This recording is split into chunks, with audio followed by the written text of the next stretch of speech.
and the Federal Bar Association Minnesota chapter and Kingsfield Law, and many others really to bring this program to you tonight. This discussion on national security and economic espionage and the issues with the U.S.-China relationships and their implication for STEM professionals is becoming more and more relevant and more important. In 2019, the University of Minnesota will celebrate 100 years, or more than 100 years, 105 actually, of exchange with China, and the China Center will celebrate its 40th anniversary. Over these many decades, the university's commitment to academic exchange with China has weathered many ups and downs and turns in the U.S.-China relationship. Challenges from China in the economic, digital, academic, and security fields are driving changes to U.S. policy and the environment in which we work. Our work to build bridges of exchange between the two countries has never been more important. I'd like to introduce to you at this time Meredith McQuaid, Associate Vice President and Dean for International Programs in the University of Minnesota System. Her charge is to promote global dimensions of teaching, research, and engagement across all colleges and campuses at the university. And currently she serves on the board of the Association for International Education Administrators and the past president of NAFSA, the Association of International Educators, and largest nonprofit professional association for international education.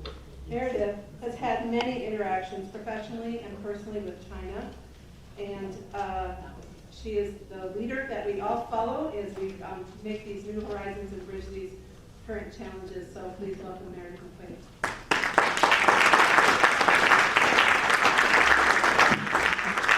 Good evening. It's nice to see so many people here at the University of Minnesota. We're delighted to welcome you to the McNamara Alumni Center. In my role as Associate Vice President and Dean for International Programs, it includes oversight of the International Student and Scholar Service, the China Center, the university's Beijing office, and the Confucius Institute, among other things, but those are certainly the most relevant for this audience. I'm also a very proud alumna of the University of Minnesota Law School, and so I'm particularly happy that we're able to host this important and very timely event tonight. This university has a long history and a very strong reputation in international education at every level and across every discipline. That reputation is based on quantity as well as quality of students and scholars from all over the world.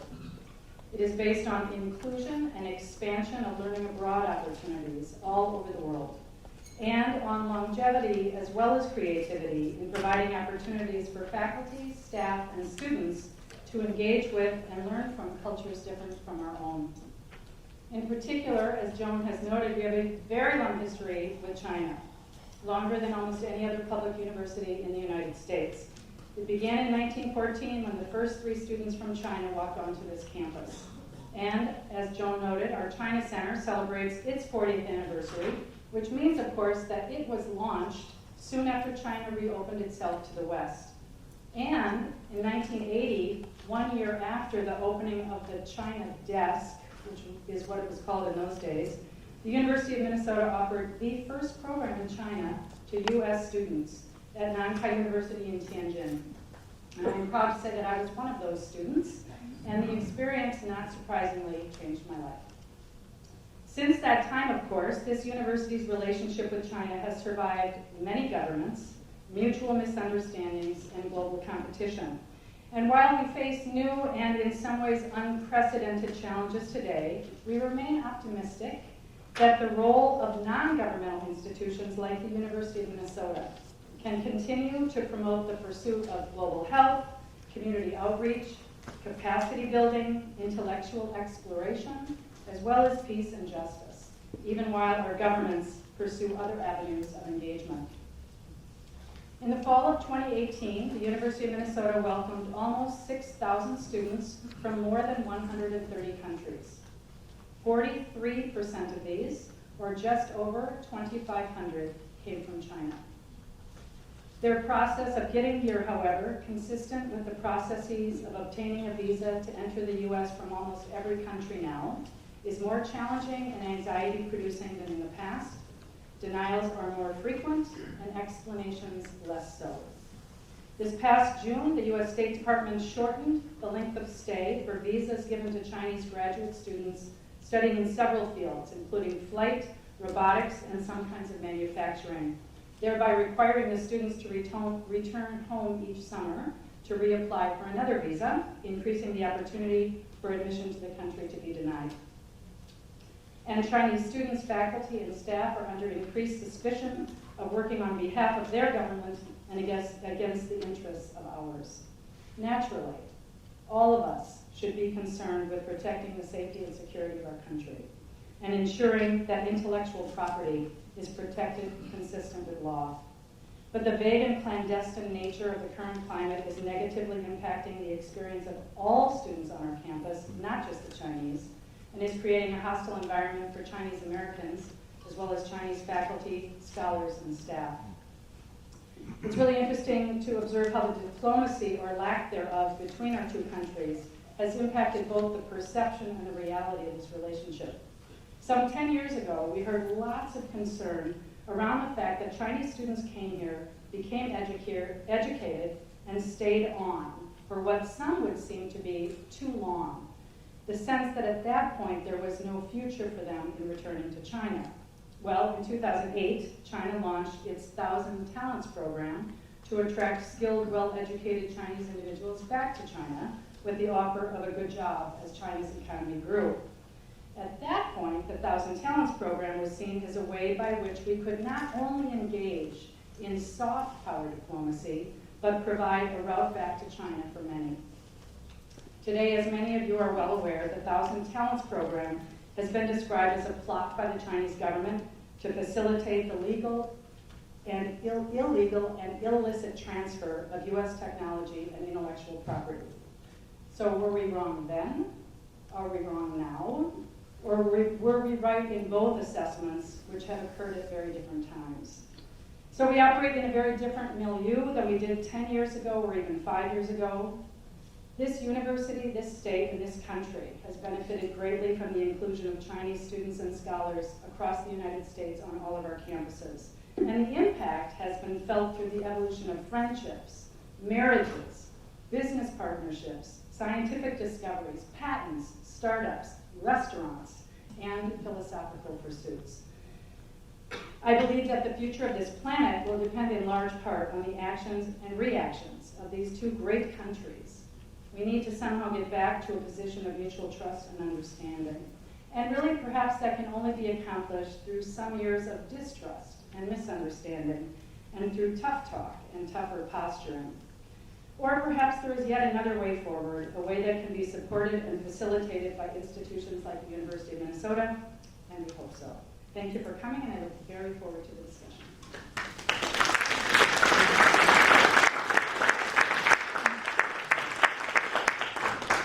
Thank you, Meredith. Now I have the pleasure of introducing Judge Tony Ong of the U.S. District Court for the Minnesota District. He will be taking over the lead of the program here. This program has been only possible through his leadership and vision, and we're very, very pleased that he is here today to help us with this program. And thank you, and please welcome Judge Ong.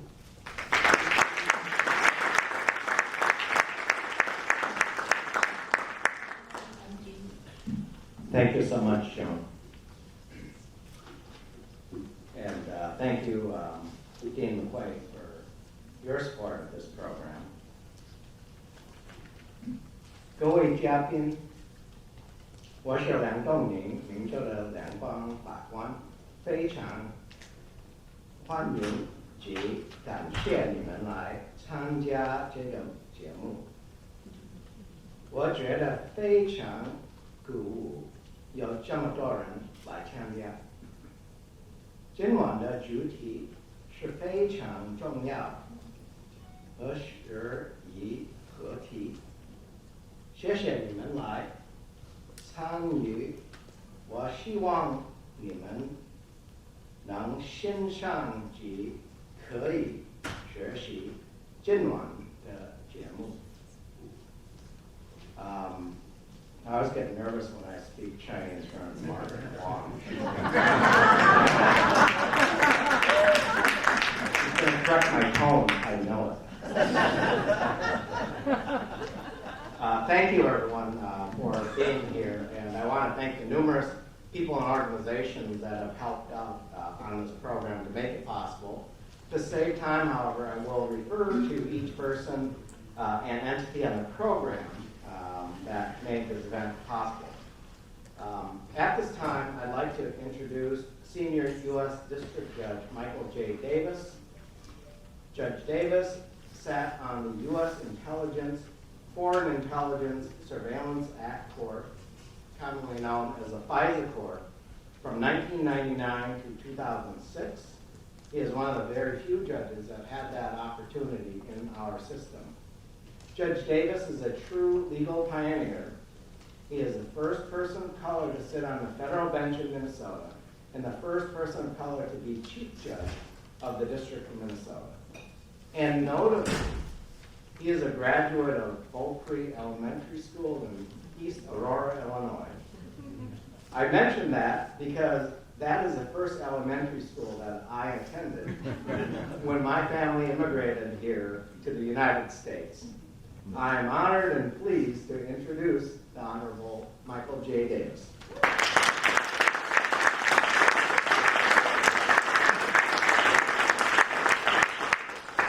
Good evening, everyone.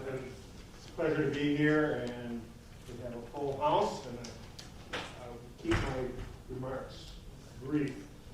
I'm here for the United States District Court. Chief Judge John Thunheim welcomes all of you for this program. As former Chief Judge, it was one of the projects that I put together is the public outreach program that we've had over the last 10 or so years. We've had a number of programs, including one dealing with Nazi Germany, one dealing with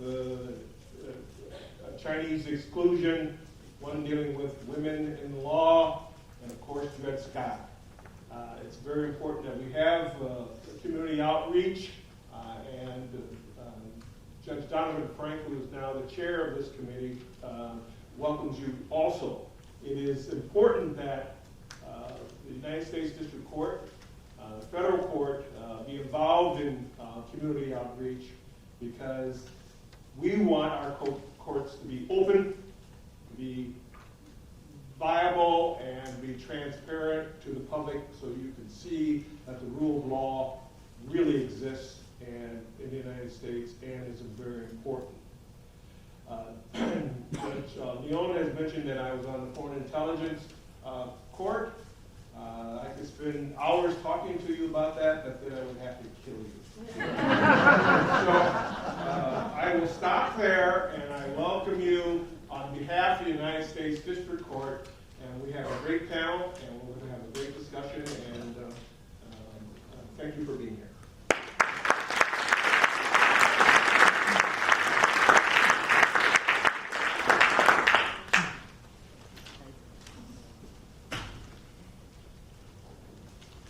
Next, I have the pleasure of introducing W. Anders Polk. And Mr. Polk is the first Assistant U.S. Attorney for the District of Minnesota. I want to express my special appreciation to him and U.S. Attorney McDonald for inviting Jay Bratt of the DOJ's office, D.C. office, to join us this evening. I present to you a very nice guy and a superb attorney, Anders Polk.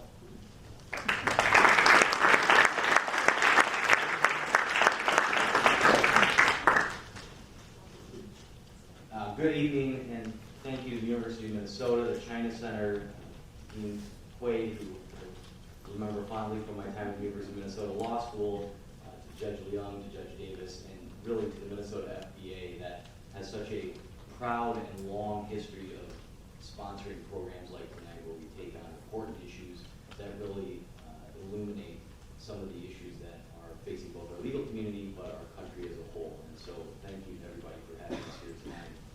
The U.S. Attorney's Office in Minnesota is the Department of Justice's organization for prosecuting any federal offenses that occur in this district. And that office of the U.S. Attorney has a long history in Minnesota of being involved in a variety of national security matters that in some cases have been at the forefront of our nation's conscience.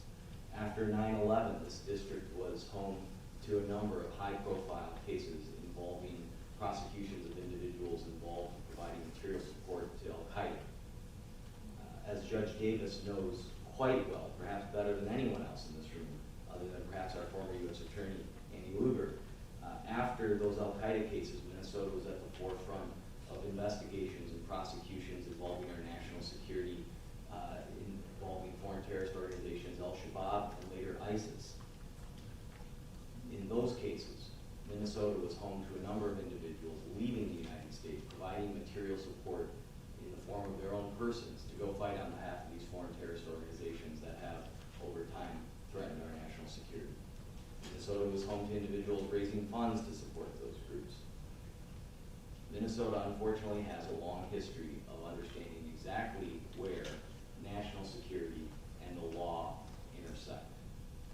Along the way, in addition to these cases involving terrorism, Minnesota's been home to a number of cases that have involved prosecutions for the illegal export of our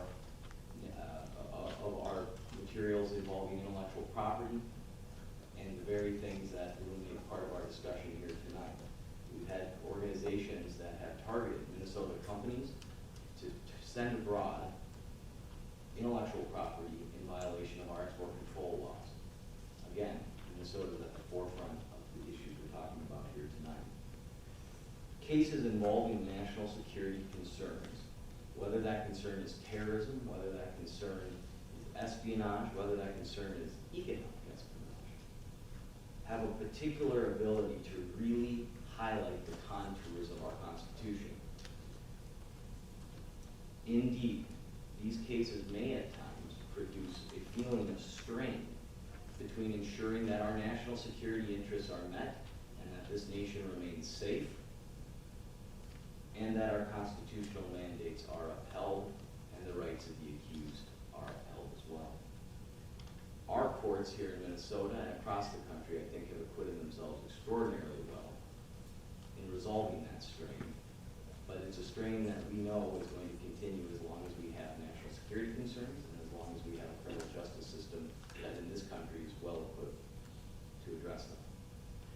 I think, though, that's why tonight's program is so important, and again, why I'm so grateful to Judge Leung and his leadership for making this program what it is. The intersection between criminal justice and national security has real effects on those individuals who are part of that investigation. It has real impacts on our country and our country's national security. And it's wonderful to be able to take all those issues on in a forum such as tonight, where we are so fortunate to have such a group of talented lawyers who have traveled from across the United States to join us tonight and to educate all of us on the many issues that these cases present. So on behalf of the U.S. Attorney Erica McDonald and the entire U.S. Attorney's Office for Minnesota, thank you for including us in this important discussion, and we look forward to tonight's quick presentation. Thank you.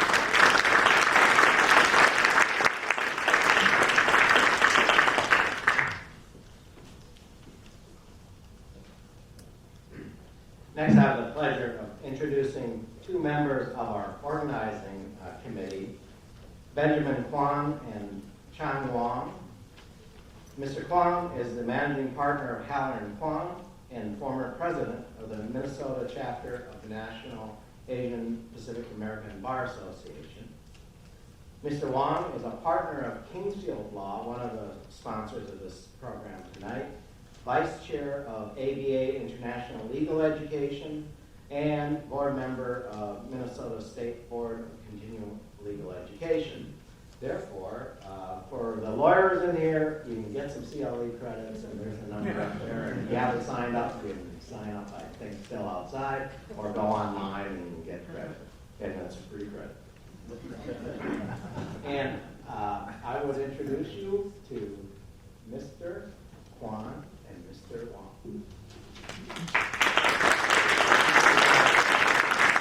Thank you. Welcome. Good evening. It's so great to see so many people I don't know, which means that this is a room full of mostly non-lawyers. Have you all learned something about lawyers tonight? Everybody needs a turn to talk. Chong and I have the distinct pleasure of talking about the high caliber people we've brought to visit with you this evening. And we think it's so important that we brought these high caliber people to talk to you, because this was an event by lawyers, unlike a lot of events by lawyers, which are usually for other lawyers. This is not for lawyers, even though we get CLE credit if we're here. This is a community event. This is an event for our Asian Pacific American academics, students, STEM professionals, people in our community who are affected by the very pressing tensions and legal issues which will be talked about tonight. So I'm glad I don't know most of you. Our first speaker this evening comes from Washington, D.C. His name is Jay Bratt. He's from the Department of Justice, so he's a top cop in the United States. And Mr. Bratt is the chief of the Counterintelligence and Export Control Section of the National Security Division. So Mr. Bratt is with us tonight to talk about the government's perspective in the issues we're here to talk about. He oversees all of that CES operation at Justice.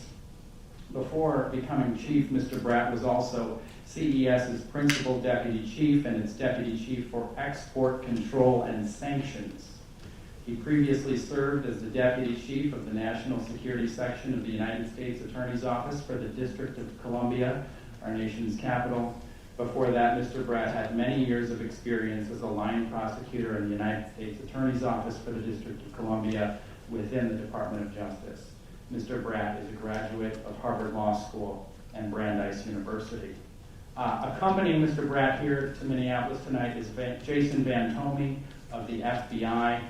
Jason, if you could raise your hand during our question and answer session tonight, if you have questions about various law enforcement activities around this topic, Jason might be able to help answer some of your questions. John. Unlike our very low profile top cop, next it's my distinct pleasure to introduce our high profile attorney. Brian Sun Zihualishi, the most distinguished trial attorney in complex business litigation and white-collar criminal defense. Brian obtained his undergraduate and law degree from the University of Southern California. He's a former assistant United States attorney for the Central District of California and a fellow of the American College of Trial Lawyers. Currently, Brian is part in charge of the Los Angeles office of June State. Brian represented Dr. Wenho Lee, who in 2000 was accused by the U.S. government of espionage. Brian led the civil suit side of the legal efforts, charging the Department of Energy for violation of lease privacy in a lawsuit. In 2006, Lee won not only freedom, but redemption. The U.S. government settled with him for $895,000. Well, news organizations like New York Times, Washington Post, the Los Angeles Times, ABC News, and Associated Press settled for $750,000. The New York Times even ran a lengthy and highly unusual mea culpa, in which it apologized for the coverage of Dr. Lee. Over the years, Brian has received numerous honors and awards, and I refer to you to the program of the rewards and honors Brian received. But one of them is from NAPAVA, one of the most influential minority lawyers in America. Finally, a few additional facts which you may not see in Brian's full bio. Brian is dedicated to caring for and helping the vulnerable. He's a former president of the Los Angeles Regional Food Bank. Brian is a leader and mentor of Asian Americans. He is one of the 16 founders of NAPAVA, which now has 50,000 members nationwide. Brian's parents were born in China and came to the United States before 1949. Brian's father served honorably in the U.S. Army. An Army brat, Brian learned Taekwondo in high school. And be careful, he received a black belt. Brian is famous for his military-style buzz cut, with steady and firm control over the way his cases are handled internally and portrayed publicly, and his passion and perseverance in pursuing justice and fairness. I would like to end my short intro of Brian by one of his most famous quotes. Yes, America has a legitimate concern about cyber hacking and trade secrets theft, but do your homework, get the science right before you put those people through the ringer. Thank you, Brian.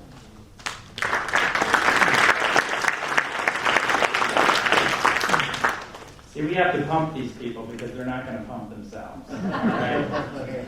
Next with us tonight, also from the nation's capital, is Peter Zeidenberg. Peter practices law at a law firm called Aaron Fox in the areas of government enforcement and white-collar criminal defense, among others. His specialty is scientists and other individuals and business organizations accused of government contracting and procurement fraud, theft of trade secrets, economic espionage, export violations, and other espionage-related offenses. Prior to going into private practice, Peter also worked for the U.S. Department of Justice, so he has an insider's perspective of that work. He's a graduate of the nearby University of Wisconsin, I understand. We'll allow one Badger indoors for tonight. And he got his law degree out east at Boston College. Among his achievements for his clients that he served in private practice, listen to this. In 2015, Peter persuaded the government to dismiss a 4-count indictment against Chinese-American chair of the Temple University Physics Department, who was suspected at the time of espionage on behalf of China. In another high-profile, press-worthy case, and a week before trial, Mr. Zeidenberg persuaded the government to dismiss an 8-count indictment charging a government employee of the National Weather Service, Xiafen Sherry Chen, of computer hacking, theft, and false statements. The list goes on and on. Some of those stories we hope to hear tonight, Peter. The mastermind and the moderator of today's program is the Honorable Judge Tony Liang Dongling Huaguan, the first Asian American judge in Minnesota. Judge Liang is currently a federal magistrate judge of the United States District Court for the District of Minnesota. Before being appointed to the federal bench, Judge Liang served nearly 17 years as a state district court judge in Minnesota's 4th Judicial District in Henry County. He was first appointed to the state bench by Governor Arne Carlson in 1994. Prior to his elevation to the Henry County bench, Judge Liang was an acting partner at a law firm now named Baker Daniels. Judge Liang received his bachelor's degree with honors from Yale University and his law degree from NYU School of Law. Judge Liang was born in Hong Kong and immigrated to America in 1966 with his parents when he was 6 years old. 1 year later, the family moved to Minnesota. A new immigrant, Judge Liang's mother once worked in the kitchen of old Hilton Hotel, now the Crown Plaza, on Callender Avenue in downtown St. Paul. Little could she imagine that her younger son, some 44 years later, with a seat as Minnesota's first Asian American federal judge, just 2 blocks away from where she could. Judge Liang benefited and is extremely grateful for the promise of America, but is also keenly aware of the limitations of the promise. America is not a fairy tale, Judge Liang told us, but as a judge, I will do my best to keep the promise of America available to others under the law. Judge Liang promised. Judge Liang has been my role model since the first day I entered Mondale Hall as a 1L at University of Minnesota Law School in 2003. He probably does not remember, but I recall the first time I spoke to him at the Nataba, Minnesota chapter reception. I was thrilled to learn that Judge Liang has earned an international exchange diploma from Peking University, my alma mater. And finally, excellent in public service, and I want to end this short intro as one of his quotes as well. In the big scheme of things, I'm one part of the whole system intended to run the society in an orderly fashion. Thank you so much, Jerry.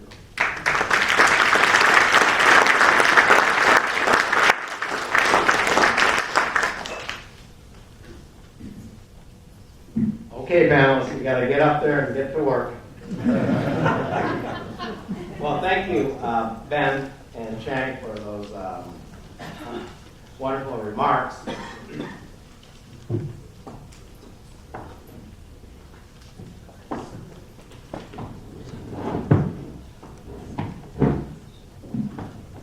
As our panelists are getting set, I want to provide some introductory remarks, and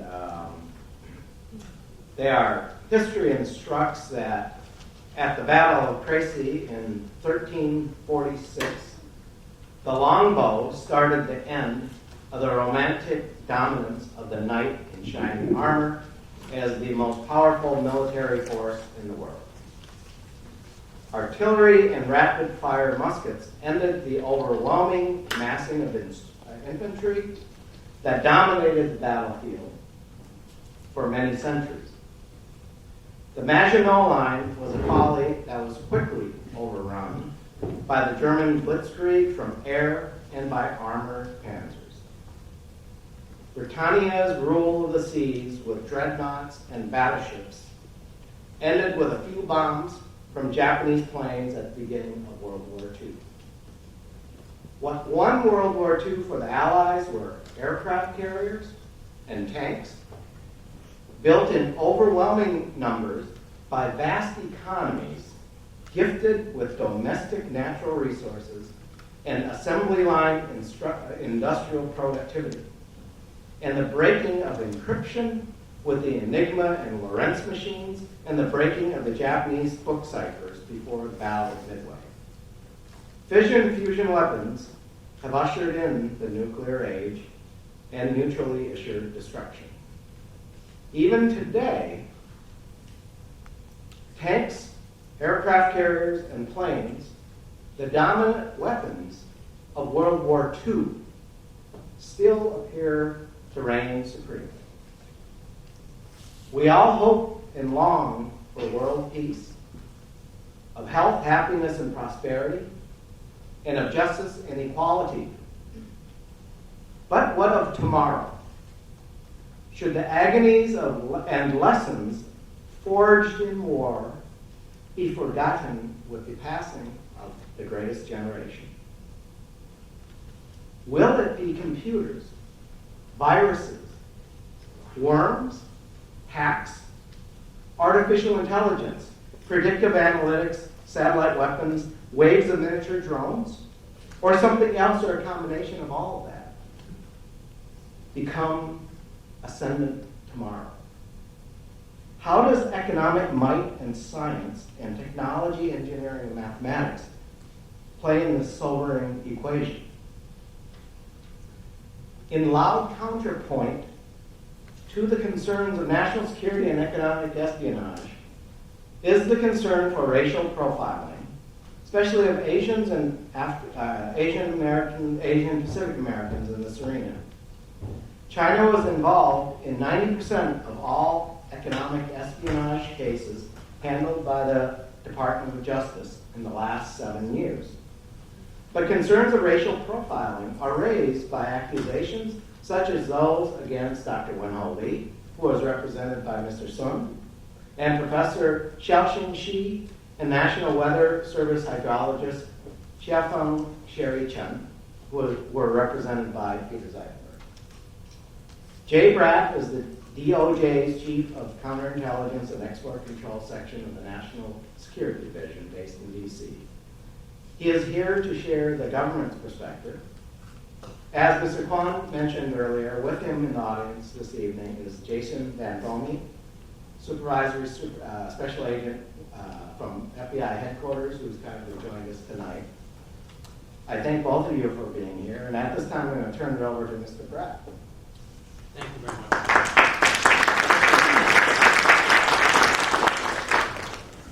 Thank you. I'm not sure if the mic's on, but I'll try to speak loudly. Each of us will be presenting different messages. Each of us will be presenting different messages tonight. I think my primary responsibility would be to explain to you the China threat in the context of our economic espionage and trade theft prosecutions. And I hope to convince you that when we bring these cases, and that when the numbers are, as Judge Brown mentioned, the vast majority of them having a tie to China, that we are acting in good faith, and that we are acting in response to the matters that come to us for prosecution and investigation. I realize that's something of a challenge because I am doing that in the backdrop of one of the express themes of this panel, which is whether our actions in this area are at times are the result of racial bias. I'm also doing it in the backdrop of the department having recently announced a China initiative.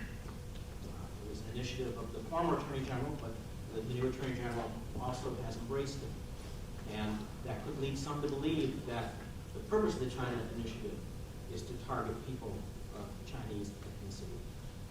I think the best way for me to approach these issues is to give you the broad sense of what our mission is within the National Security Division and within my section, Counterintelligence and Export Control Section, or CES, as we call ourselves.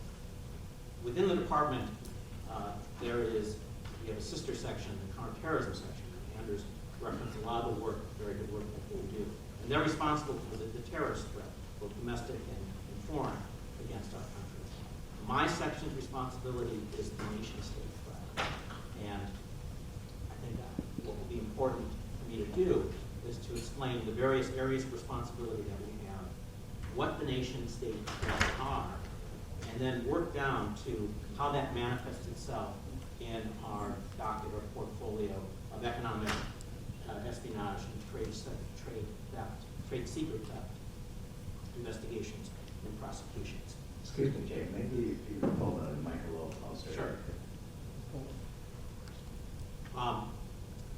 First, to talk about the National Security Division and Main Justice.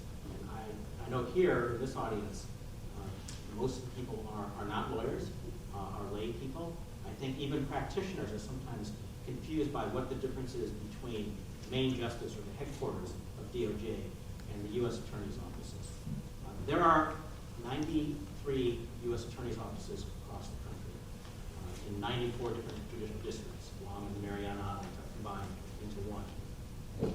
Each U.S. Attorney's office and each U.S. Attorney has a great deal of autonomy. Probably 95% or more of the cases that they do is within their discretion to do. They want to bring a drug prosecution. They want to bring a fraud prosecution. They want to bring a gun and drug prosecution.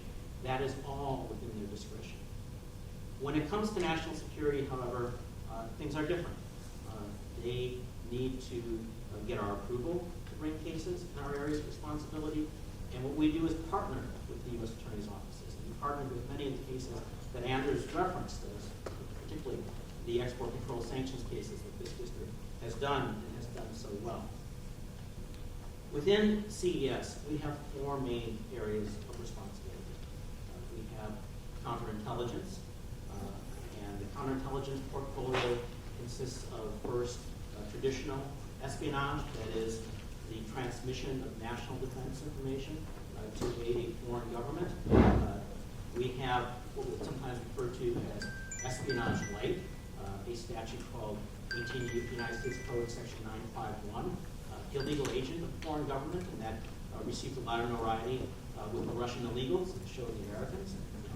It's had some notoriety over the last year with our prosecution of Maria Butina, who was working covertly to set up a back channel to a major U.S. political party. We have responsibility for the handling of classified information, for the unauthorized disclosure of classified information, and which is also sometimes referred to as media leaks. And last, as part of our counterintelligence portfolio, we have economic espionage. In the area of export control and sanctions, I think that's pretty self-explanatory. We also have responsibility for, we have a separate deputy for state-sponsored cyber intrusions. And last, recently, we have restructured ourselves a bit, and we have set up a separate deputy for foreign agent registration and for foreign interference, as that has become an increasingly high-profile and important issue in the national security realm. If you look at what the main nation-state threats are, I think it's pretty obvious to anybody who is at all conversant in current events. There are 4 nation-states that pose the greatest national security threat to the United States. They are China, Russia, Iran, and the DPRK, or North Korea. And if you look at that threat across our areas of responsibility, different countries pose different threats. In the area of espionage, actually China is probably the most aggressive nation currently in seeking to recruit others in the U.S. to commit espionage. It's very rare. We can sometimes go 2-3 years without, or even longer, without a single espionage prosecution. Those are very interesting cases, but unfortunately, people who have our secrets generally cannot decide to betray their country. But at the moment, we currently have 3 pending espionage cases, active espionage cases, and they are all related to China. There was Kevin Mallory, who was convicted this past summer for conspiring to deliver up to top secret national defense information to China. He actually was supposed to have been sentenced today. His sentence was postponed by a couple of weeks. We have Rockwell Hansen, who pled guilty 3 weeks ago in Utah, also for attempting to deliver national defense information to China. And we have currently pending the case against Jerry Lee, who probably at the end of this month will go to trial in Virginia for conspiring to deliver national defense information to China.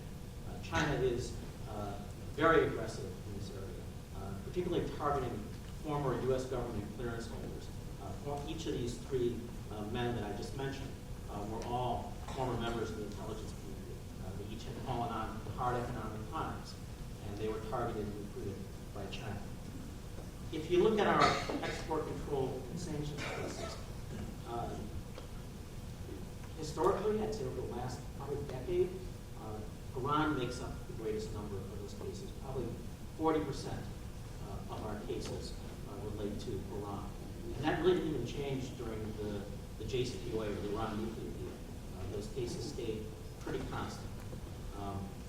It's interesting, there's a lot of talk in the media about the Huawei prosecution, particularly in terms of the bilateral relationship between the United States and China. The Huawei case is actually an Iran sanctions case.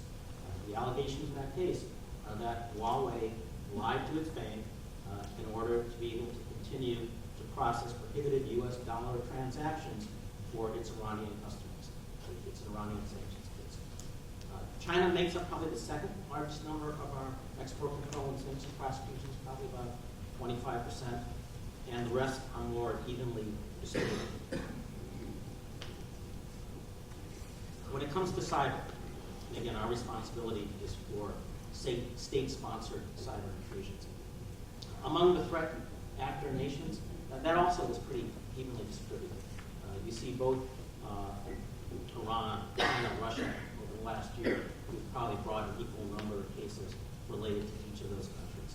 The one thing we do see with China, though, and it relates to economic espionage, is we see more instances of cyber intrusions that then result in the exfiltration of trade secret data, export control data, or data that is both trade secret or export control. We had a recent prosecution in the Central District of California of Su Bin, who was a Chinese national who happened to travel, and we were able to get him. Su Bin recruited hackers in China, and they breached Boeing's cyber defenses and took out trade secret and export control data related to a number of U.S. weapons systems. When it comes to malign foreign influence, I think everybody these days would say that Russia is our primary actor in that realm, and where we put most of our efforts. We are involved not only in the cases that are in our designated portfolios, but also as a result of some of the cases that you're going to hear about now. In some ways, in large part, but not entirely as a result of the two cases that Peter will be talking about. There is now there was a requirement that was first announced in a memo that the former Deputy Attorney General Sally Yates wrote, and it's now been codified in our procedures manual, as well as the justice manual, that in any case that could have an impact on national security, it is not one of our traditional statutes. It's a fraud case. It's a conflicts of interest case. That those cases have to come through us. They have to be coordinated so they can have an impact on foreign relations. They are treated now in a way that they weren't before, and that hopefully will lead to greater vetting of them and to a greater sensitivity as to whether we truly are in a position to bring these cases or how we portray them to the public. The China Initiative, I just want to touch on it briefly. It is not meant to target Chinese people in the U.S. To quote from my Assistant Attorney General, John Mers, who is the Assistant Attorney General over the National Security Division, he said in recent testimony, broadly speaking, the China Initiative aims to raise awareness of the threats we face, the China threat, to focus the department's resources in confronting them, and to improve the department's response, particularly to newer challenges. And part of the China Initiative is also to do outreach to various communities to explain what the threat is. My presence here today is consistent or really part of what we are trying to do with the China Initiative. To turn then to economic espionage and theft of trade secrets. China represents the single greatest threat. The reason 90% of our China cases since 2007, the reason that 90% of the economic espionage cases since 2007 and 2/3 of all trade secret theft cases since 2007 relate to China is that is what China has done. It's not that we've sought to go after Chinese, it is the actors in the cases we are seeing all in the main relate to China. And in some ways, China is transparent as to its motive. There is the Made in China 2025 plan, and if you're not familiar with it, China has identified 10 segments of its economy where it seeks to have 70% of all components by the year 2025 to be made in China in support of those industries, which includes IT, aerospace, marine engineering, biomedicine. And if you look at where China is right now, China's made tremendous strides over the last 30 years in modernizing itself. But it is nowhere near being able to produce 70% of its key components for its key industries. And that gives an incentive to steal the information. I also think it's significant that in the last year, significant in the sense of showing the theft of trade secrets to be a state priority of China, that we have charged 3 MSS, Ministry of State Security agents in our cases. We charged Xu Yanjun in the Southern District of Ohio. He is an MSS officer and as alleged in his indictment. Yes, he has not been convicted. These are just the allegations. But it's alleged in the indictment that he targeted engineers in the aerospace industry to recruit them to provide trade secrets to China's aerospace industry. He traveled to Belgium and we were able to arrest him, and he was extradited to the U.S. At the end of the summer. He is now pending trial in Ohio. We also indicted in the Southern District of California, in San Diego, Jia Wang and Chai Mei, also 2 MSS officers.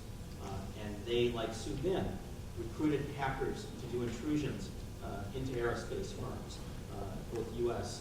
and other Western aerospace firms, to steal confidential business information. So I've been talking about economic espionage and theft of trade, and again, this is a lay audience, but even for an audience of lawyers, these aren't cases that people deal with all the time. So I just thought it would be helpful to show you what the elements are in these cases, and also to point out that these are not, of the types of cases we do, these are some of the most difficult. They require technical knowledge. There are challenges in protecting the trade secrets when you present them to a jury. They are very difficult cases. If we could go to the first slide.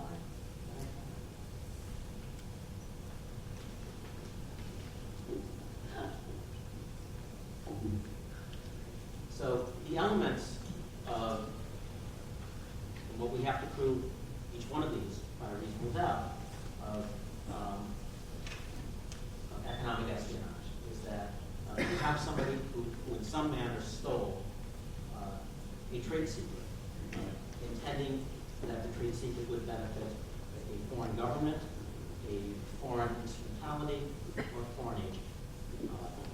If we go to the next slide, we've been up there for a while, so people are probably reading it and staring at it. Theft of trade secret is very similar. The main difference is, one, we don't have to show that it's for the benefit of a foreign instrumentality, a foreign government, or foreign agent.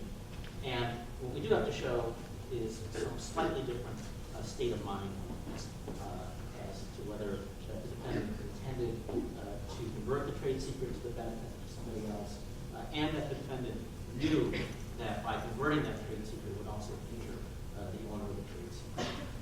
And there's an interstate commerce element to it. These are the definitions of foreign government and foreign instrumentality. And again, we have it's a difficult burden because we often have to rely on evidence that might be overseas to show that a particular company is actually running controlled by the state, whether it's China or some other state. That's oftentimes the difference or the reason why we might charge something as theft of trade secret and not economic espionage.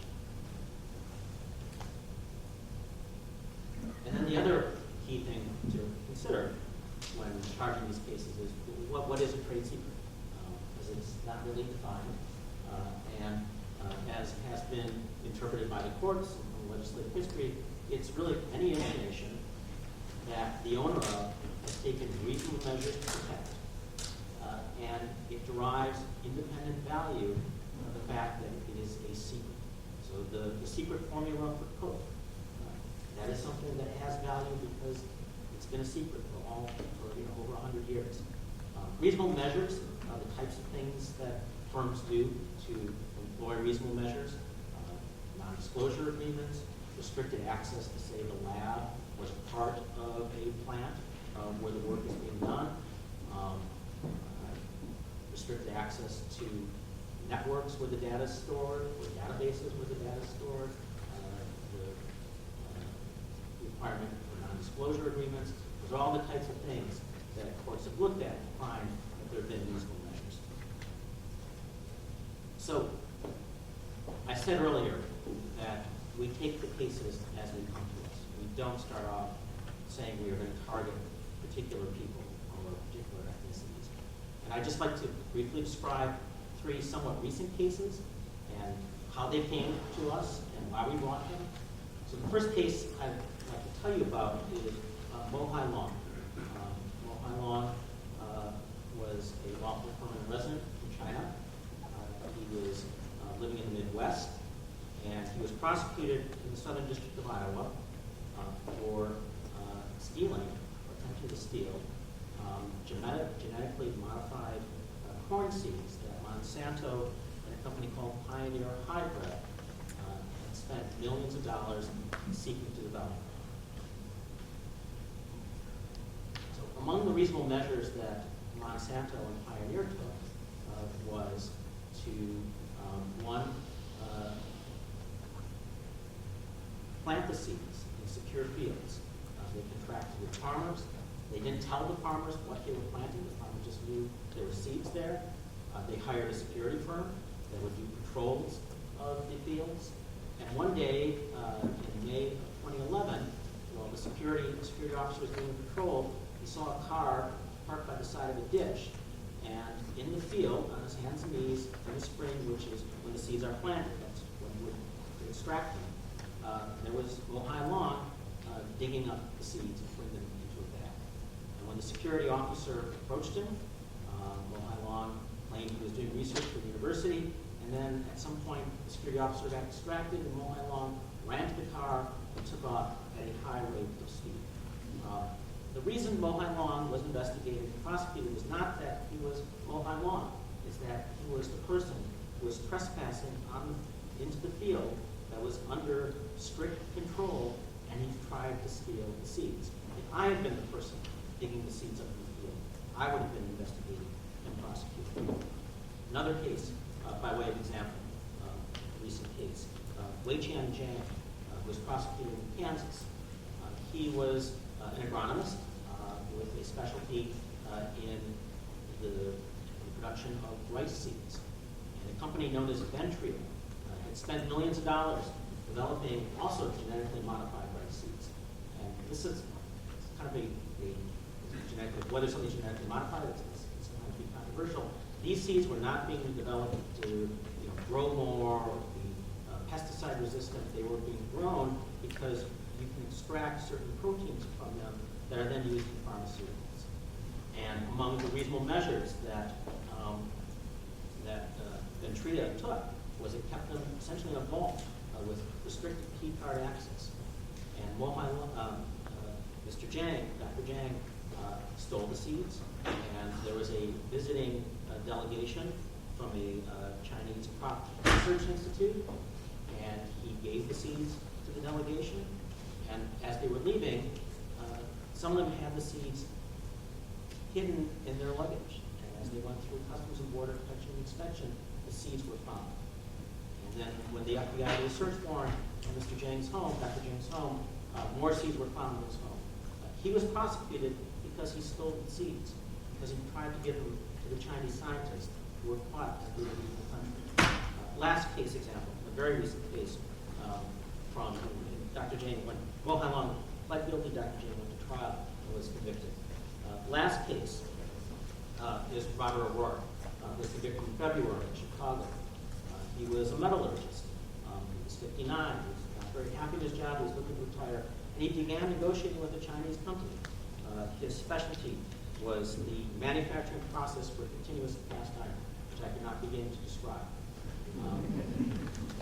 2 days before he was about to retire, he downloaded several hundred megabytes of data from a restricted database in his company's computer network.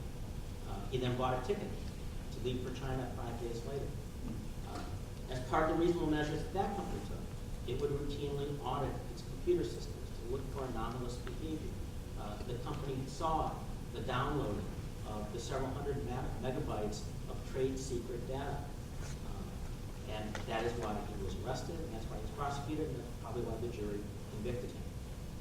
And actually, that type of scenario probably accounts for the greatest number of economic espionage and theft of trade secret cases we have, where companies are doing that type of regular auditing of their restricted systems, and they spot the anomalous behavior. And then they go to the FBI, which opens a case and works with us and our partners. I know my time is getting short, and I don't want to take too much time away from Peter and Brian. I thought I would close by just offering a couple of red flags that we see in our cases.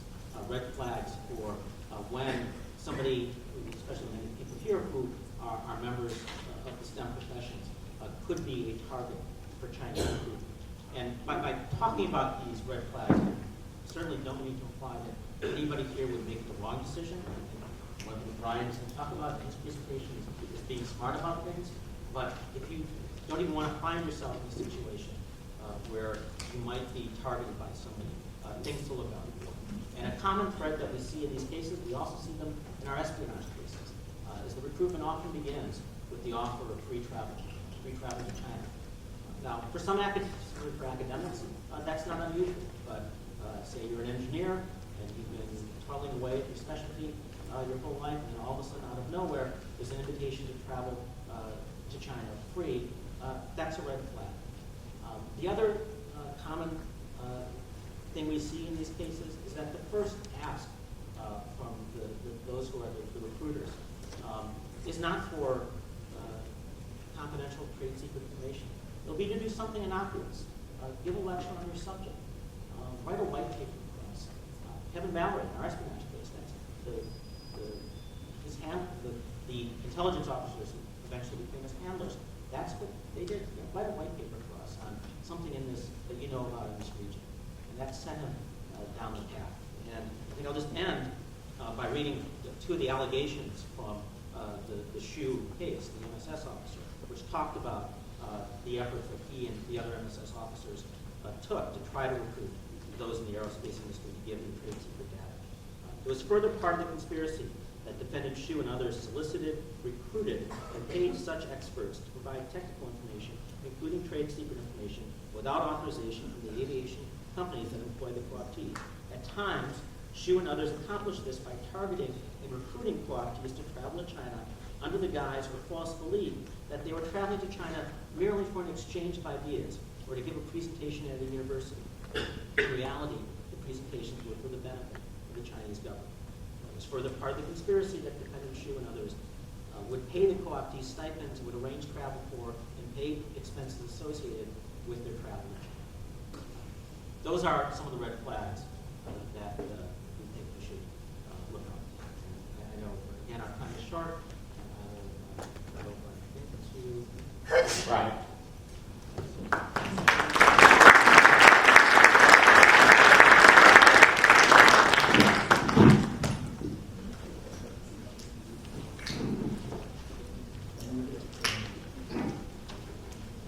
The trial lawyer in me wants to get off the phone. There you go. First of all, I want to thank Judge Leon, the Federal Bar Association, all the other groups at the University of Minnesota for giving me the opportunity to come back. I was here about a year and a half ago, I think, doing this down at the federal courthouse with Peter and one of Jason's colleagues from the FBI in a program that I thought was very helpful because it's not that often we get to do it with the Justice Department and the FBI. And I did one last month in Chicago, and it was one of the best government community seminars I've seen, and I think this one's going to be good too. I always like to start off on this national security stuff with the notion that I've been picked up on 2 FISA wiretaps. Judge Davis, you'll appreciate that. Those 2 wiretaps that I know of. Okay. Now, so there's history in the work that we've done, that Peter's done in this area. What I like to do, and to condense this down to about 15 minutes, I'm going to blow through this fast, is give you a sense of the historical perspective of these cases.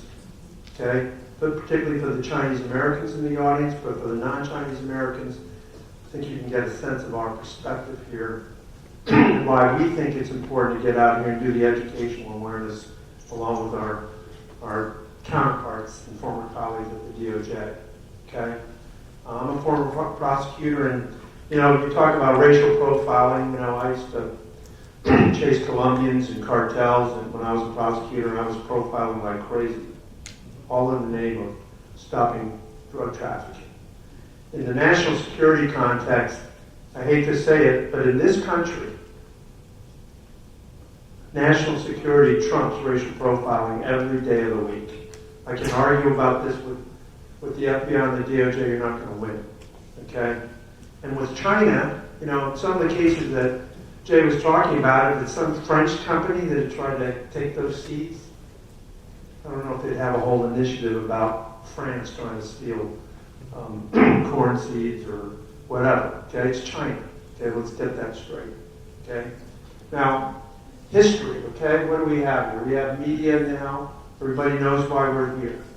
Okay? Whether it's windmills or corn seeds or whatever, there's a lot of publicity here. And what I want to cover, and there's a lot of stuff here, and I'll send the PowerPoint to anybody who wants it. I want to talk about the historical context that brings us here today. Okay? The Chinese in America have been here for over 160 years. Almost from day one, we've experienced discrimination. We don't maybe have it in the history books the way other groups do, African Americans, Mexican Americans, whatever, but it's there. You look at the immigration laws of history of the United States, most of the landmark cases were brought by Chinese American immigrants trying to fight for their rights. Okay? This is how we were depicted then, and I would suggest to you that we still have issues today. Okay? From here, I'm going to New York for the annual conference of the Committee of 100. It's a group I belong to. It was founded in 1989 by I.M. Pei, the architect, and Yo-Yo Ma, the cellist, among others, who were concerned about the image of Chinese Americans because of the Tiananmen incident. For those of you who remember Tiananmen in 1989. And to this day, 30 years later, we still have these image problems. And the Committee of 100 is, it's more than 100 of us now, but we are committed to trying to help Chinese Americans assimilate into American society and not have to deal with the predominant issue that I think overlays this seminar for Chinese Americans, which is loyalty. Loyalty. I'm an Army brat. My father served in Vietnam. I almost went to West Point, but I had bad eyes and became a lawyer. But look at this, okay? This is what we had to go through. And history repeats itself. It's cyclical. 19th century, you had the Immigration Exclusion Acts. Then you had the Yellow Peril in the 20s. Then you had the Red Scare in the 50s after China went communist. And the story for this and why we're here today, and this cyclical side of our history, begins in the 1990s. For those of you, again, who remember the campaign finance scandals in the 90s, okay? Where there were congressional hearings, DOJ task force set up to investigate illegal Chinese source donations into our political system, with a heavy focus on donations made to the re-election campaign of President Clinton in 1996. The younger guy with hair, good-looking guy in the middle, I recognize him. Okay, but that's where it began for me, okay? Getting the calls on all these campaign finance cases. And a lot of Chinese Americans in government, who served in government, were forced to resign or were harassed because of that probe. And that's where it began, in my view, the most recent cyclical cycle of why we're here today. So this is part of my history lesson here, because during the context of that controversy or scandal was a New York Times article published by Jeff Gerth, and who started Whitewater, that across the country. And Gerth is named, you'll remember later in a moment, but were an article suggesting that an influential campaign donor of President Clinton, Bernie Schwartz, who's CEO of Loral Space Communications, was somehow trying to influence the government to give technology transfer licenses so that satellite technology could go to the evil Chinese. Okay, that's the way the sort of article portrays it. Okay, history repeats itself. This led, of course, then to the Cox Committee report. Now, how many people here know what the Cox Committee report is? Not that many of you. 20 years ago, Christopher Cox was later chairman of the SEC, House Republican congressman from California, chaired a committee that, as a result of the New York Times article, started looking into the notion that China was stealing sensitive U.S. technology. His report was going to be released around 1999, but it got trumped by something else. I hate to use the word Trump in these seminars. The case of Dr. Wendell Lee. 20 years ago, March 1999, there was a New York Times article by Jeff Gerth and Jim Risen about the theft of nuclear weapon secrets from the Los Alamos National Lab, and they all but named Dr. Lee. Okay, and his saga is sort of well documented. He got put into solitary confinement for 9 months after he was arrested. And that case was notable for me because the leaks in that case were rampant. Okay, this was the guy, Wenho, by the way, was when the New York Times articles came out that dimed him out, the FBI put him under surveillance 24 hours a day, 7 days a week. But it didn't charge him. Month would pass by, but he was the most targeted man in America. Okay, people were calling on, I'll never forget the Meet the Press interview with one of the senators that Tim Russert interviewed, and he said, this guy's like Julius Rosenberg, okay? Literally that. But he hadn't been arrested yet. And so this was getting all kinds of attention to the point where the decision to prosecute Dr. Lee was made not in the halls of the Department of Justice or the U.S. Attorney's Office in Albuquerque, but at the White House on a Sunday afternoon, where Sandy Berger, National Security Advisor, George Tenet from the CIA, Janet Reno, the Attorney General, Louis Freeh of the FBI, and the White House Deputy Chief of Staff are sitting there saying, what are we going to do with this guy?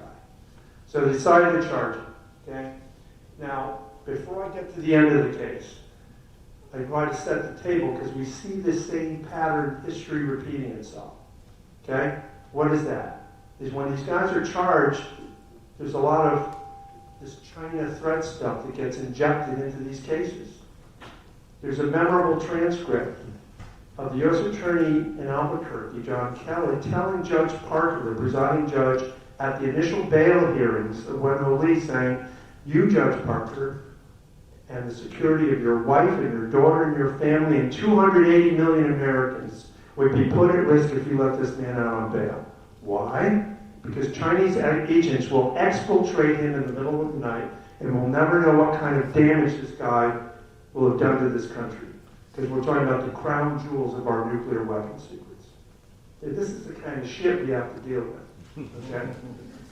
Excuse me. Perfect.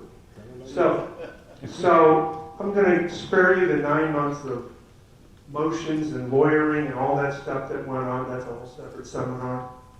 But I'm going to get you to the end of the case. Okay? Because by the end of the case, after convincing the judge in a number of in-camera hearings that the so-called nuclear weapons crown jewel stuff is a bunch of stuff you can find out in the public realm, Judge Parker was going to let Dr. Lee out on bail, and that would have been the kiss of death for the government, so a deal was struck. But one thing that I will never forget, because I was privileged to be in the courtroom that day, when Dr. Lee was released, we negotiated a settlement to the case. You knew something was up when Judge Parker's wife and her Sunday best and her friends came out and were in the jury box. You knew something was up. Okay? So he comes out, we do the plea, he's being released, and this is what Judge Parker says. He says, I tell you, Dr. Lee, with great sadness, that I feel I was led astray. These bail hearings. I'm sad for you and your family because of the way in which you were kept in custody while you were presumed under the law to be innocent of the charges the executive branch brought against you. The Chinese version. It is only the top decision makers in the executive. It is not only them. They did not embarrass me alone. They have embarrassed our entire nation and each of us who is a citizen of it. As I've indicated, I have no authority to speak on behalf of the executive branch, but as a member of the judiciary, I sincerely apologize to you, Dr. Lee, for the unfair manner you were held in custody by the executive branch. Now, I got to tell you something. I've been doing this for 40 years. Federal judges don't apologize to criminal defendants, do they? Okay? So the experience for me in the courtroom that day was the same as watching my first child get born. Okay, you just don't forget. It's the legal equivalent. Okay? And this is what started this stuff. Okay? Now, that's not to say that all the cases have been brought since have been like Dr. Lee's. Absolutely not. As Chang was saying, I've been quoted as saying, there are threats to the United States. Of course there are. The Chinese are hacking us. We're hacking them. We're rivals. Militarily, politically, economically. All right? There's no doubt about it. But, you know, we have these historical hurdles to deal with, and the hysteria and the hyperbole and all the exaggeration that surrounds these cases. And Peter's going to talk about this at greater length. Okay? But I want to give you a couple examples. Okay? We have the fact we have a huge number of Chinese students here, particularly that starting in the 80s and 90s that came here. China wants these people back. Heck, a bunch of Americans emigrating. Wouldn't we want them back if they had knowledge and know-how and all that stuff? Now, the methodologies and the way in which they're trying to attract talent back, largely through money, like the 1,000 Talents program, that's arguably competition. Now, that doesn't justify theft, does it? And that's where business, economics, and politics intersect. Okay? There's a German famous military strategist named Clausewitz, who said something along the lines, I think he ripped off Sun Tzu, by the way. He basically said, war is politics conducted by other means. Right? Remember that famous line? I think he ripped off Sun Tzu. But you know what I say? I say litigation is business conducted by other means. And this is where it's intersecting with national security and espionage. Okay? You know, politics and economics and are intersecting with business rivalry and competition. Because China wants to, they don't want to be copycats, they want to be innovators. There's some amazing stuff going on in China now, biolife sciences and research and cross-border investment that both America and China and the United States could mutually benefit from. Okay? And we would all hope, I would think both countries would hope, that progress, technological advancements for the benefit of the world, cancer drug research, all these things won't be, sort of inhibited by this kind of economic, political rivalry, military, whatever, national security stuff that is going on today. I don't have time to go through all this other stuff about the perception of the threat, or it's clear that the U.S. government believes the MSS and other state agencies are out there trying to do their thing, and they are. It's their job. I would hope the NSA and the DIA and others are doing their job for the United States. And I don't have time to go through all the legal stuff. Jay had some of it too about there's espionage stuff, there's trade secret theft, there's export control, there's computer fraud and abuse when you download whole bunch of stuff on something this big and you can take it and wreak a lot of damage when you do it. It's just all there. And in this day of technology, there's a whole bunch of federal agencies involved in this and a whole bunch of cases. But again, going to my point about history repeating itself,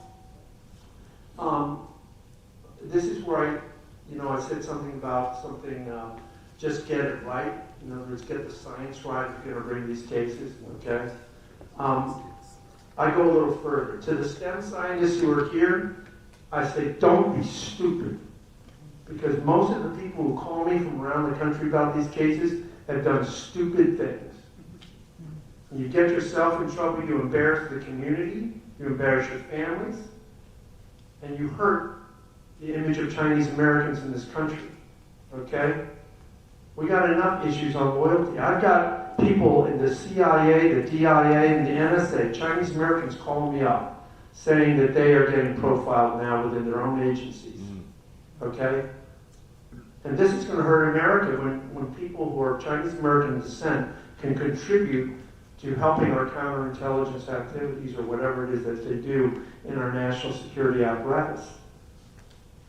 So it begins with you guys in the STEM community to not be stupid about this. Because I don't want your calls. Okay, I really don't. I'll help you when I can, but don't make it harder for yourself, your families, or for me. Okay, that's my message to you. Because I've given talks like this before, and then sure enough, a year or two later, somebody's spouse is calling me up saying their husband or their wife just got put under investigation for doing something stupid and goofy. Okay? But these stories continue. And I'll just introduce one or two to you real quick, and then Peter can sort of take over. Sherry Chen, there's Professor Shi at Temple. But there's one that I was involved with out of Indiana, two Chinese American scientists who were citizens of the United States, kids going to school in Indianapolis, okay? And what really got my goat, much like the Wen Ho Lee thing 20 years before about the 280 million Americans who were at risk. So these guys are charged with trade secret theft, okay? And there's a bail hearing and the government asks for detention. And what does the prosecutor say? Prosecutor says, if the superseding indictment in this case could be wrapped up into one word, the word would be traitor. Okay, now we're talking about cancer drug research, folks. We're not talking nuclear weapons secrets. We're talking cancer drug research. And the government wanted pretrial detention on these guys. A year later, the case was dismissed. Okay? Can't even tell you what these guys and their families went through. All right? That's an example of where I preach and beg the government to do their homework if you're going to charge these guys. Get the science right. Get the technology right. And that's where the Yates memo comes into play, because after some of these cases, the DOJ started saying, okay, there should be maybe greater vetting or supervision from the department, which we appreciate and applaud because, you know, it's just better for everybody if the cases are more well thought out, particularly in these very difficult cases involving science where I have to be tutored all day long by people half my age. And I barely get it right each time. All right, so look, I can't go into too much of this more, because again, Peter will cover some of this. There is, this thing here was a letter sent by a number of congressmen to then Attorney General Loretta Lynch, which led to the Yates memo, asking for greater supervision in these cases. So the community, and the Chinese American community is not exactly the most vocal one in the world. They finally spoke up and got Congress to at least protest some of these things, some of these cases to the Justice Department. But, you know, the cases go on, and one thing I did want to point out is, you think China's going to take this line down? No.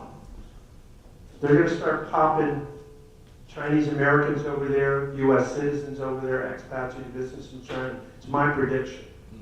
They're going to retaliate, just like they did those Canadians after the Huawei case out of Vancouver, for those of you who follow that case. Okay, so they're going to start hitting up on Americans over there. Okay, and that's just going to be the way in which these things escalate. All right? Because this one guy I had up there was a geologist out of the Midwest. He did several years in jail over some, what I will call a trumped up state secrets prosecution directed at this poor guy. President Obama tried to ask Xi Jinping to release this guy early. He said no. So there's all kinds of things about how you can avoid being stupid. My PowerPoint. Mostly be transparent. If you're an academic or a scientist working for a major institution, you're doing stuff in China, be transparent about it. You want to consult with somebody in China, be transparent about it. Don't hide it. And whatever you do, don't put it in a WeChat or some Yahoo Gmail account that's not outside of your university account and be surreptitious, because that's just going to attract a red flag for you too, for the government. Okay?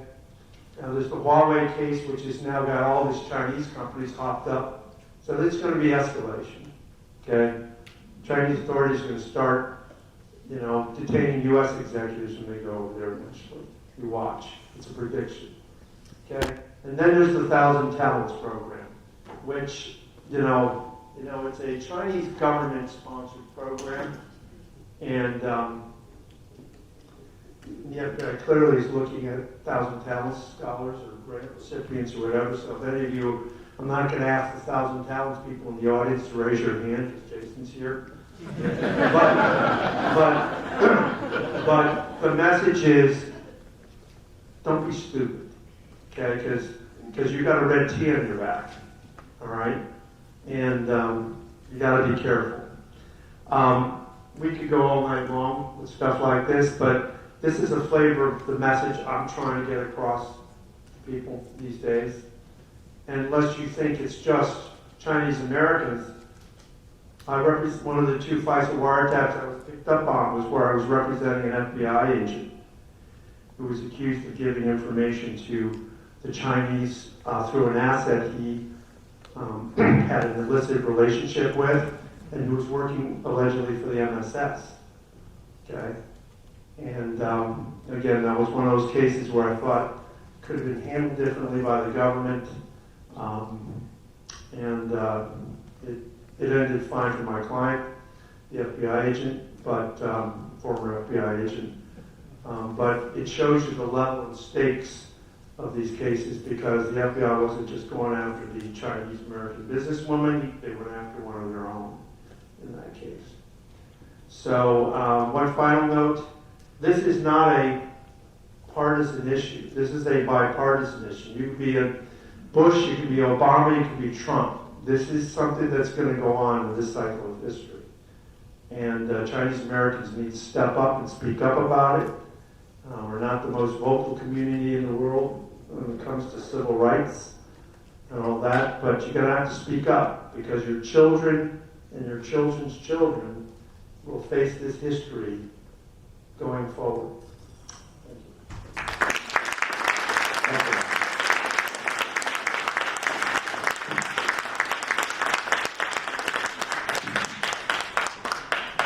Peter, please. Hi, good evening. Let me start with, this is an overview of the two cases that Brian alluded to, Professor Xiaoxing Shi and Sherry Chen. Okay. 60 minutes, overtime. So I opened the door and saw a lot of people out there with armed. Yes, there were armed agents. Both professors. I was attracted to the story on American citizens being caught up in something that was almost Kafka-esque. They have the warrant to arrest. Here they were saying, I didn't do this. But the government was coming down on them and accusing them of something. And there was almost no way that they could talk their way out of it. The dragnet isn't just catching Chinese spies. I worked on this piece on collateral damage with producer Mark Lieber.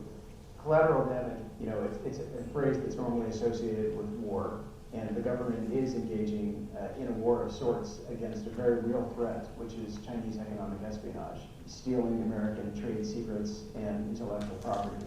And the Justice Department considers it a national security emergency. They say it costs our economy hundreds of billions of dollars a year. And sort of in this climate, Professor Shi got caught up. Professor Shi was telling us about that day that the FBI came pounding on the door. Can you tell me about that? I walked through, literally, the gun point. Guns pointed at you. Right. And you had to put your hands up. Right. Professor Shi's wife told us that it reminded her of something from a movie where, armed agents were going through a drug dealer's house. My dad was pushed up against the wall and, in handcuffs. When they took me out, I really had no idea when I would be sitting on the van. He didn't know why he was being arrested, and he figured it was a mistake. The impact of it, how serious this all was, I don't think hit them until they actually saw the indictment. And at the top of it, it says, the United States of America versus Xiaoxing Shi. This country is actually fighting against my dad. To me, that was like a very hard punch to your stomach. Only CBS 3 was there. News reporters were in the front yard. They were really besieged, I suppose, by the news of this, and so they just sort of hunkered down. Temple University Physics Department Chair Xiaoxing Shi. And we watched the news and they were saying, my dad is an international spy and he's been selling secrets to China and things like that. That was just not true. At the heart of Xiaoxing Shi's case was a piece of equipment called a pocket heater, and it's a device that's used for research into superconductors. And that was his specialty. This is your main lab? This is the lab? The government thought that he was passing that technology to scientists in China, but in reality, he was not sharing that device with anyone in China. The government had the science completely wrong. Is this in any way similar to the pocket heater that we've been talking about? Not at all. It is very different from the pocket heater. His work is primarily funded by the U.S. government in the form of research grants. And he's concerned that if people are suspicious because he was indicted, that perhaps he won't get grants in the future, and that's really the lifeblood of his work. The professor was urged to stay away from campus. His research was taken away from him and given to one of his colleagues. He had to spend all of his time now working with his attorney to clear his name. Do you think they have been targeted because they're Chinese Americans? Yeah, I do. This went on. To the point. And the stress on the family became almost unbearable. But of course, being a person who brought all this suffering to my family, I felt pretty bad. Is that the worst of it? I would say that's the worst of the moment, yes. During our interview with Sheshing Shi, even though the charges had been dropped at that point, the government still had the ability to file other charges. So he was still under the cloud of suspicion in his mind. It turned out that the deadline came and went, and the government didn't bring any other charges. But he was fearful. I am still a little bit afraid that the FBI could still be watching me. Do you think your father, your husband, is due an apology? I certainly think so. It completely changed our life. Yeah, I think that what happened to my dad was an injustice, and I think that the government should be held accountable to it. But the Justice Department is not in the habit of making apologies. The Justice Department said in their statement that, essentially they did the right thing, that the system worked. That when they found evidence that, contradicted the case, they dropped the charges, and end of statement, period. So the FBI agent who testified against you did not know what he was talking about. This is complicated, right? I'm not sure I understand. What they were accusing him of, if a scientist had actually taken a look at it, it would have just gone away in a flash. It was not true. But they jumped first, indicted first, and found out that they were wrong later. So these kinds of prosecutions wreck family. Put a strain on you all. Yeah.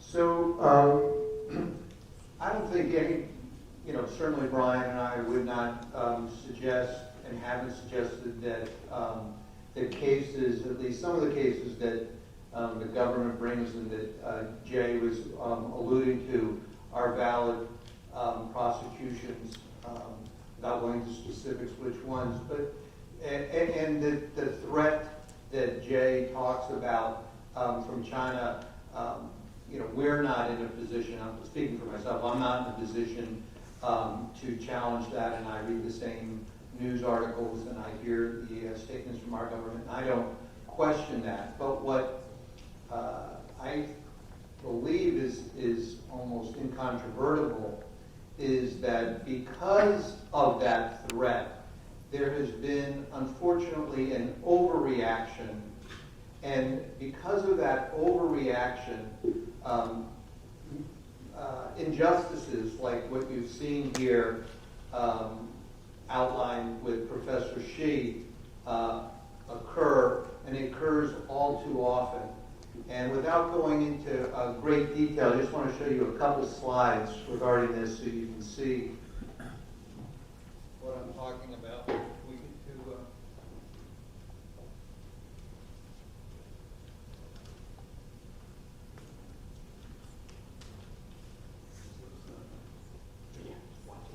So this is the pocket heater.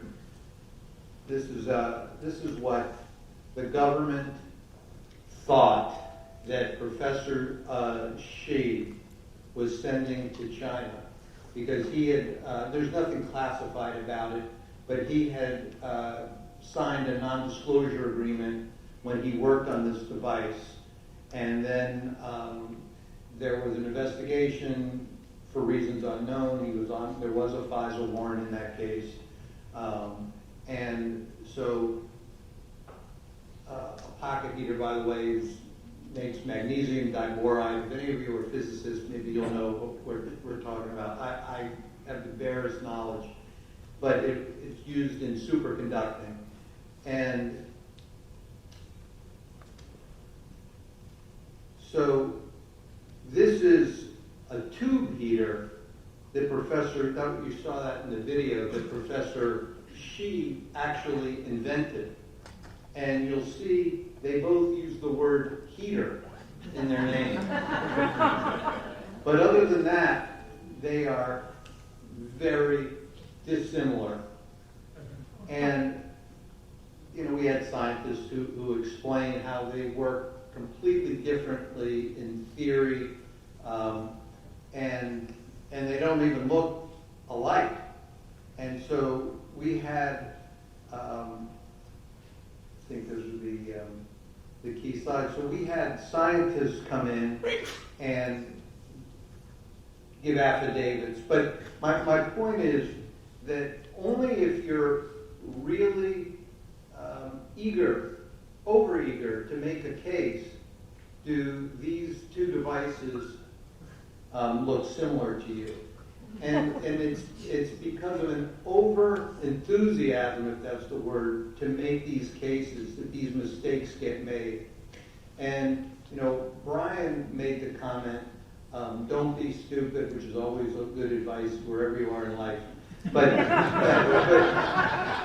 the other comment he made, which I've told clients, is, you know, be transparent, be open, don't do anything that could be viewed as surreptitious. Those are the same comments I made. But you know, for Sherry Chen, she she went to China to visit her mother, which she did every 2 years. And while she was in China, she met an old colleague from university 25 years earlier who was also in a similar field. She predicted floods for NOAA, National Oceanographic and Atmospheric Association in Ohio. And so this individual was some type of minister in the equivalent in China. And he asked her a question. They had some discussion about a family matter concerning her nephew. And then at the end of the discussion, he asked her about how dams were financed in the United States. Okay? It was something she knew nothing about, but she was embarrassed because she didn't have an answer. And so when she got back to work, taking the advice that if she had my son as a lawyer would have told her to do, which is put it in an email in writing to your boss and explain why you want this information, all of which she did. She said, I just met this guy in China, this minister, and he was asking me this question, what can I tell him? And she sent it to her supervisor. Her supervisor sent it to their security department and said, I think this person is asking a lot of questions. I don't know why she'd be asking this. This isn't in her field. You know, she's way out of her lane. I think she may be being manipulated. And they launched this big investigation. And they end up charging her with 8 felonies. And all she had sent to her former colleague were publicly available websites. You know, links to the National Weather Service, links to the Army Corps of Engineers, public websites. And they had these emails. And when I talked to the prosecutor in that case, I said, I don't understand why we're here. I understand why you investigated it, you got this complaint, but why did you bring these charges? And his response was, there's just too many coincidences. And so, you know, I don't mean to tar too big a brush. I recently had a case where a prosecutor from the same office that prosecuted Professor Shi took the opposite approach, where they had questions about downloading the documents about somebody before he left his business, the same type of scenario that Brian was alluding to, and I've seen many, many times. He downloaded what they thought were thousands of files before he left work, and then he went to another company. Well, most of those files he was downloading were pictures which he had because he used the same computer he uses for work, and so he had thousands of pictures, so we downloaded. There were some other files, but what was positive about that was that the government came to me to talk about their concerns before they arrested him. And we were able to meet with them and allay their concerns. The case went away. So, you know, there has been some progress, I suppose, in some respects.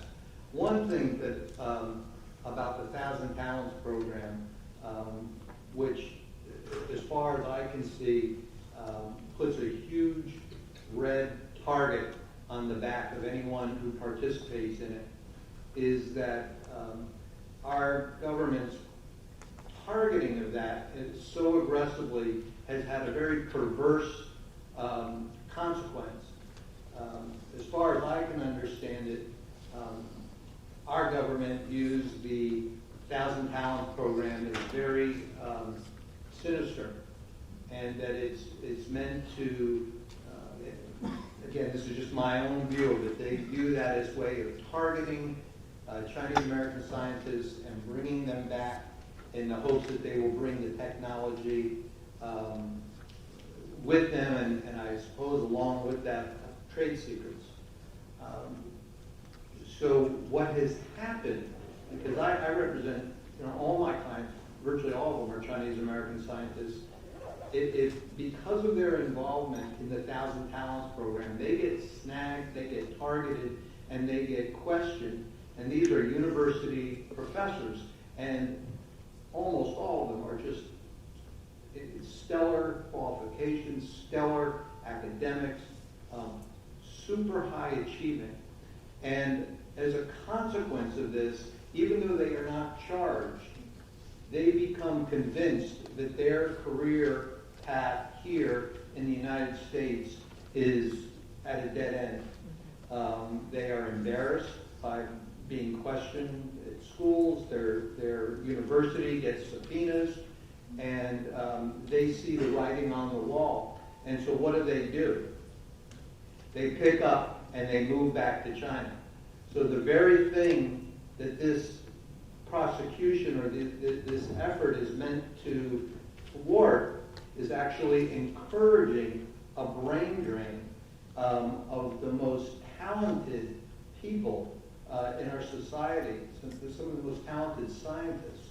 So it has a perverse consequence, which I think is really counterproductive and really tragic because, you know, again, I don't pretend to see all the sides of the equation. The government sees parts, but you know, the part that I see are people who are very loyal Americans and who are thrilled to be here and are just absolutely mystified by how it is they are now being sort of run over the coals for, you know, no apparent reason. And I share their concerns. So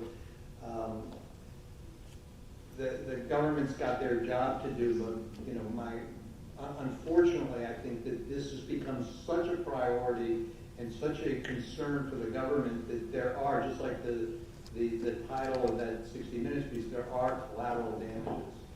And so I think it's 8:30, so we're running out. Tony? I don't know if we have any time for questions. Yeah,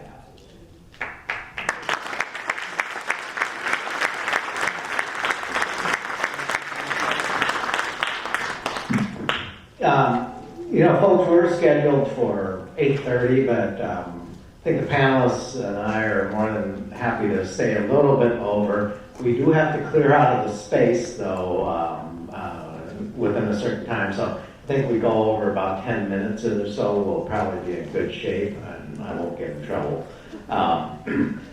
Before I turn it over to the audience, I want to ask one question. I guess this is the prerogative of being the moderator. All right, we've heard of the Yates report. We've heard of the 2016 DOJ guidelines. You know, we have, I know a number of you have participated in several of these programs over the years. Would you say that there is some positive progress in this area in terms of addressing the concerns about potential racial profiling in this area?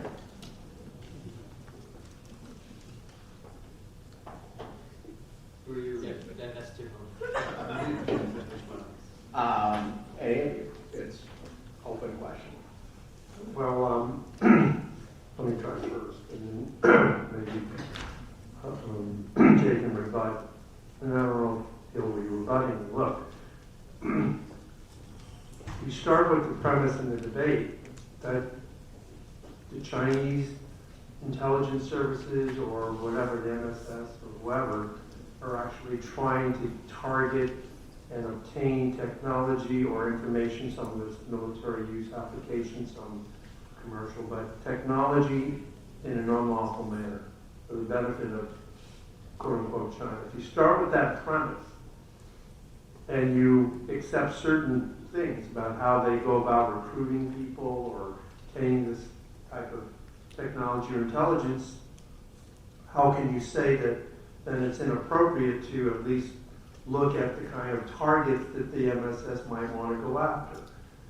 Chinese American or Chinese immigrants who are in the STEM fields, for instance, or working in the national security and defense industry sector.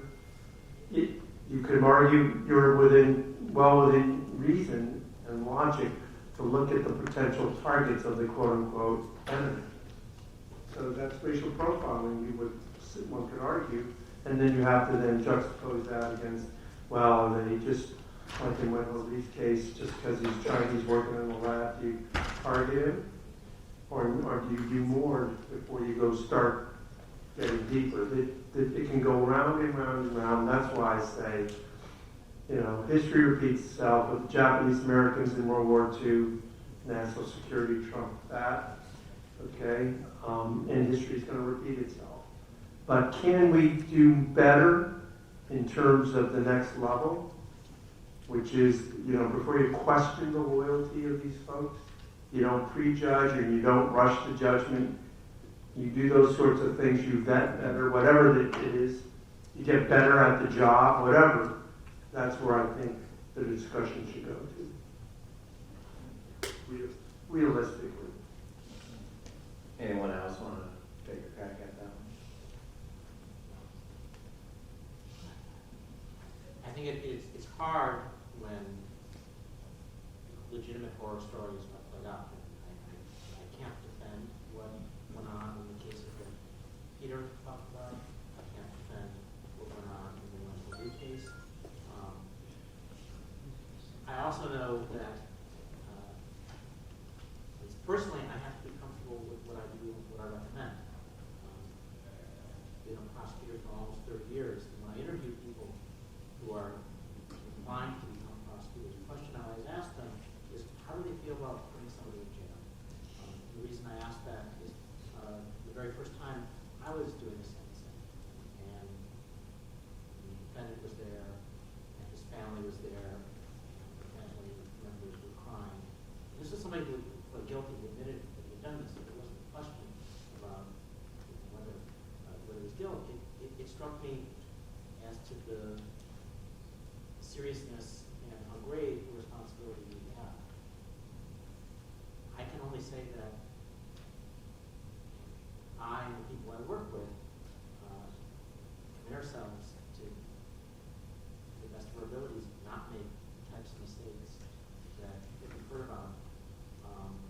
That we see in our position, this is where it is different from the U.S. Attorney's Office, we see the full range of what the FBI is doing. Every time the FBI opens just an investigation on a U.S. first citizen, lawful permanent resident, somebody who's just here, they have to notify us. So we see the cases as they come in. We, in turn, try to screen out the ones, and many of them, the vast majority of them, ultimately go nowhere. But to be on the lookout for the ones that appear to be problematic. Not surprisingly, a lot of investigations begin with what we call the poison pen. Somebody doesn't like a coworker, or somebody just is irrationally suspicious of a coworker, and reports that. And we need to have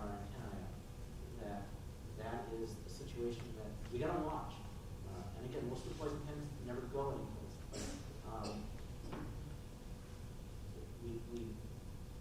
we want to do better. We also want to execute our responsibilities. And we see the threat, and we see it not just in cases, but we do see the intelligence side. That was part of the reason for creating the National Security Division. It was to ensure that both the prosecutorial side and the intel side, our Office of Intelligence, that deals with getting the FISA warrants and advising the FBI on national security matters, that we are fully aware of what the entire picture is, and that we don't shirk those responsibilities. Again, I think I said at the outset that my goal was to convince you, or at least to leave here believing that when we act, we're acting in good faith, and what we believe is in the best interest of all Americans. I'm just going to take one question just so I can say we had a Q&A. Dr. Lund. Yeah. Given the if you could stand up. Okay. Yeah. Given the historical and contemporary context, I know you need to be vigilant. Does the DOJ or the FBI have any guidance or directive to prevent vigilance from shading into discrimination, whether it's racial, ethnic, or religious? We take an oath to defend the Constitution and abide by the Constitution. We cannot make our decisions based I can hear you. Could you put your... I said that we take an oath when we begin our service that we will defend and follow the Constitution. We cannot make a decision based on somebody's race, ethnicity, beliefs, any of the so-called invidious categories. And what we have to do is ensure that we're deciding the case, or making our decisions, and that's part of what my job is to approve or not approve prosecutions, that we are making them based on simply the merits of the case. And that's as a public servant, that's all I can commit to you to do. So you're saying that either the vast majority or all of your cases are merit-driven? Yes. I think you have two defense attorneys that would disagree with No, you. I don't think they've said that. I think they have pointed to instances where the department has fallen short, where people in positions of responsibility may not have exercised their responsibility in the best possible manner. I don't think they're saying that we are not merit-driven. Look, I said before, you got to. It's not that you like it or agree with it. You got to accept the fact that whether you call it racial profiling or whatever you're going to call it, the government is going to go after people they think are committing crimes.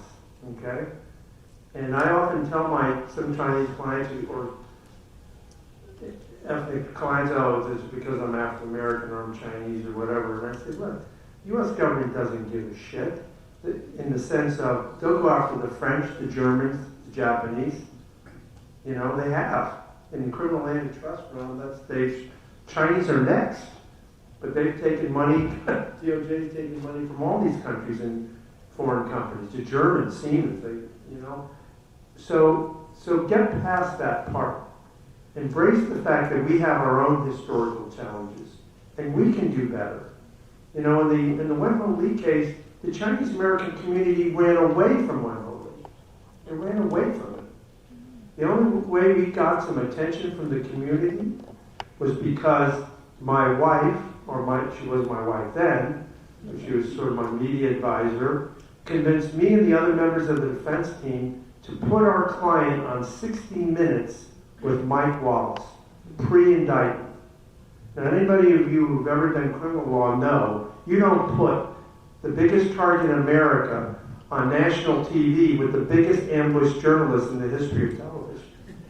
Okay? You just don't do that. We broke every rule in the book in defending that case because we needed to get awareness out there. And Mike, to his credit, did a story that expose the racial profiling elements of that case. And the Chinese American community started to wake up. We started to rally more support. Okay? And that's what helped us. He still got charged, but it really broke the awareness there. And that's what we need, community awareness and to step up and speak up about it. And the final thing I'll say is when Wendell Lee was going home that day from court, you know, 2 groups sent him flowers at his house. The Committee of 100, which supported him throughout the case, and Mike Wallace from 60 Minutes. All right? So there you have it. Sometimes you got to go outside the community, get awareness and support for the messaging you need to have in these cases. You stand mute and forget about it and make it an event in history from 20 years ago that a generation from now people will forget. That won't help.